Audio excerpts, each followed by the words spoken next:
Ustadz Umar Said Thalib di jeda sholat tarawih malam ke-23 Ramadan 1443 Hijriah di Masjid Al-Jihad Banjarmasin Tengah menyatakan Al-Quran diturunkan kada untuk membuat orang susah, tapi dijadikan oleh Allah Subhanahu wa Ta'ala sebagai mahfirah atau peringatan yang menginginkan kebaikan.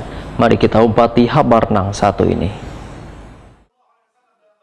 Memegang atau membaca Al-Quran memiliki adab. Salah satunya dianjurkan dalam keadaan suci ialah orang nang suci nang benar-benar beriman kepada Allah, melaksanakan perintahnya wan menjauhi larangannya. Orang-orang itulah nang dapat menyentuh isi wan kandungan Al-Quran, sebab nang akan dibaca adalah wahyu Allah nang menjadi petunjuk hidup bagi manusia. Demikian kultum Ustadz Umar Said Thalib di jeda sholat tarawih malam ke-23 Ramadan 1443 Hijriah di Masjid Al-Jihad, Jalan Cempaka Besar, Banjarmasin Tengah malam Minggu 23 April 2022. Menurut Ustadz Umar Said Thalib, sebagaimana diceritakan, Umar bin Khattab sebelum masuk Islam dilarang oleh keturunannya untuk memegang Al-Quran. Namun setelah beriman maka baru diperkenankan untuk memegang kitab suci tersebut. Innaka rijsun la yamassuhu illa al-mutahharun. Engkau itu najis, engkau tidak boleh pegang ini. Ini hanya boleh dipegang oleh orang-orang yang suci.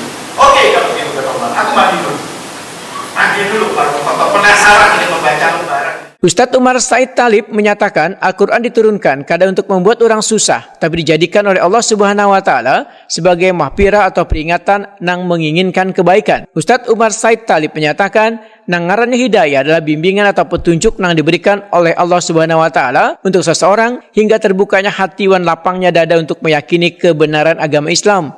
Sehingga kita harus bersyukur kepada Allah menjadi salah satu orang yang mendapatkan hidayah dari Allah Subhanahu wa Ta'ala.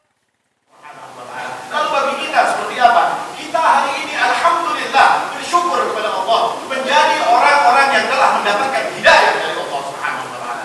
Kita paham tentang Islam, kita punya kemampuan untuk belajar Islam, kita paham tentang sunnah, kita ingin melaksanakan sunnah-sunnah Nabi SAW.